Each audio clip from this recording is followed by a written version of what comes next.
say, this is like the best day of my life. Like, I'm telling my side of the story. You felt in your heart of hearts. I knew something was going to go bad down with this. I just did. I was like, why are they calling me? Why would they call me? I'm not going to be on the show anymore. So it's like, they're not going to make money off of me. They're not going to ask me to be a housewife. I don't want to be a housewife. I wouldn't have been a housewife, you know. And, you know, we don't have the business together anymore. And everyone didn't understand why that. So that's what made me crazy about this whole thing. Made me think, okay, but, you know, let's face it, I'm a nobody. Why would NBC be worried about me? You know, really? They get sued every day for probably millions more than I ask for, you know? Well, I don't know. Can you tell me? You know more about this than I do. Just when you were filming, you just something in your gut said they're not using this. Yeah, my mom had said the same thing. She goes, I don't think you should go. I don't think you should do it. Well, they say always listen to your mother. I mean, if you didn't go, look, we can all look back with hindsight and say we should have done different things in our life. But if you didn't go, you wouldn't have signed the new contract. Right. Right? But I understand the appeal to go because you want to tell your side of the story. At that time, I was still fresh and raw. I just, you know, and I didn't. Then afterwards, I don't want to look like sour grapes and say, oh, you know, this, and this thing. So I just shut up and just let it go for a while. And then after I see all this going on with them and people trying to decide, oh, they really lie about stuff, I just want to tell my side of the story. Look, they did it to me. I don't know how they do it to you, but this is what happened with me. Not comparing, just saying this is the way it was. So, right. And I'm shocked that because I don't know if I would have, I mean, I guess now I'm cynical, but I would be so excited to tell my side of the story. It's interesting to me that you kind of in the back of your head said, something isn't right. This is all a setup. They're never going to show this. I knew that they wouldn't show it. I just like to myself, I said, why would they show it? You know, unless they felt like I was going to come back and do something or that was going to continue with the two of us because... Right, what's the point? What is the point? Unless they don't even know that we split up. I don't know if they knew. Did you tell Dolores this? Like, I don't think they're going to use this? Or, yeah. And what'd she say? She goes, I would be surprised if they did too. Wow. Yeah. So you do that, you go home, you tell your side, then season 8 appears. And right off the hop, the first show, bam, I was like, I didn't even watch it. I was not even going to watch it.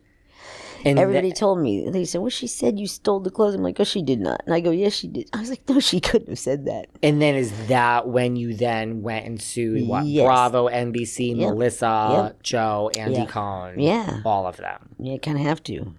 You kind of have to.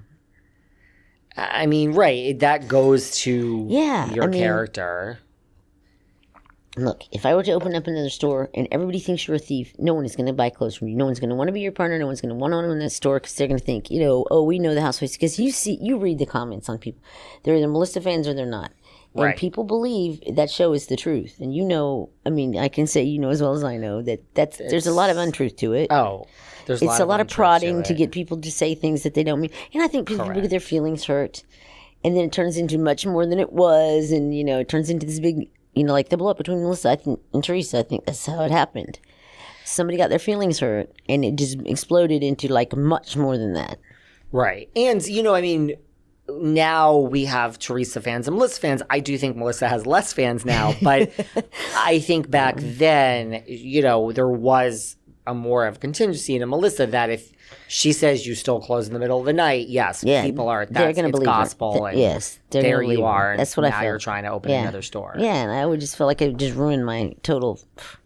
So you sued, and then because you signed the second agreement, it said it had to go to arbitration, and then it did. And then what? Then when it went to arbitration, the arbitrator said this case is not fit for arbitration. Pretty much. Although, but this is what I don't understand, David. This maybe you can help me with. It says in the contract that it was supposed to go to New York to be settled, which is not supposed to go to New York. It's supposed to go to the town that I have my first business in, so which would be Palm Beach County or, you know, or the capital of Florida. So they say New York in the contract, but that's not really the law, and it's different in every state. Arbitration is. I've read a lot about this. So my case goes from down in Florida, where my lawyer filed the case, to New Jersey, to California, back to New Jersey, to Florida, to New York, to New Jersey, and then back finally to New York. I'm like, what in the heck? This took years to do.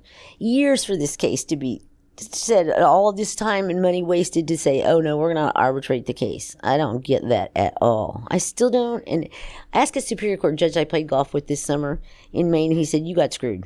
The COVID happened and your case got lost in the wrestle of it or whatever, and it just, you got screwed. And then that's it. When they say that, like, it's over. Yeah, I mean, it's over. What are you going to do? What was the lawyer's reaction? Do you think the lawyer went wrong? Yeah, I do. I do think he went wrong. I don't think he was prepared to handle this. Like, he wasn't an entertainment lawyer, first of all. I got him from the PR agency. And let me tell you about this.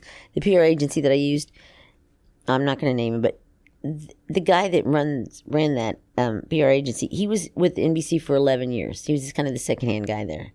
So I kind of wondered, did he say something to them too, that he was representing me at the time? I was doing some PR. I hired them to help me do some PR after that. So I don't know what happened. I don't know if he was like what you think because he worked at NBC for so long. Yeah, I wonder. I wonder. Yeah, and we're on NBC side here. Yeah, FYI. and then they gave me the lawyer to use, and he wasn't for me. Let's just put it that way. You can read the book. You'll see. Yeah, I know he made a bunch of mistakes. A lot of mistakes. How much money did you spend? Is that like, am I adding salt to the wound? No, not really. I mean, it is what it is. Lawsuits are not cheap. No, they're not cheap. No.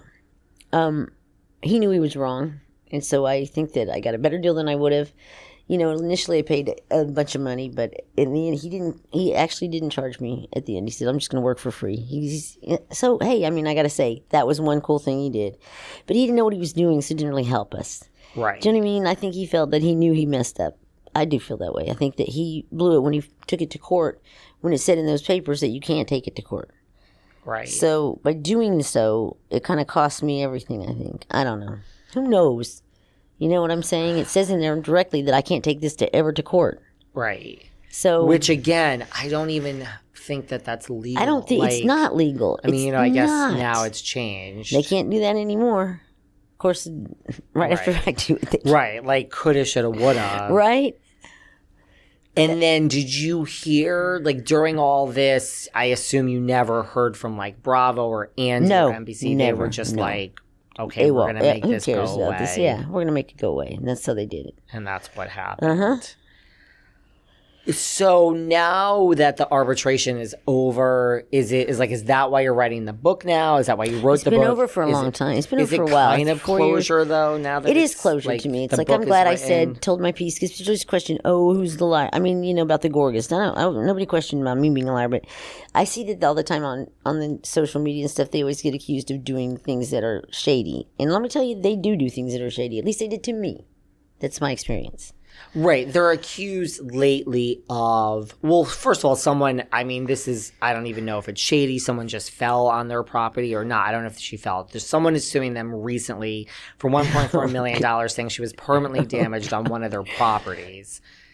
Oh. They apparently, according to where we are now in this lawsuit, they never responded. So now that person's going for a default judgment. Like, you can't just not respond if someone sues you. Right. I mean, unfortunately, if you're sued, you have to go get a lawyer and defend yourself. I want you to look back in the papers about the time, 2018-19. Yeah. About Joe Gorga's dealings with them. He was supposed to make some of the buildings that he had, accessible to either lower income or handicapped. Just look into that. Because I know one of the buildings he had, and we had some elevator issues there that were pretty not good. I mean, because there were some handicapped people in that building, and the elevators wouldn't work for a very long time. Well, and it was a problem. This is why. I mean, do you think, like, okay, so you say they are up to shady business, the Gorgas. Like, do you think eventually things catch up to everybody? Absolutely. You do? Mm-hmm. I think karma gets everyone, yeah. I think if you're not...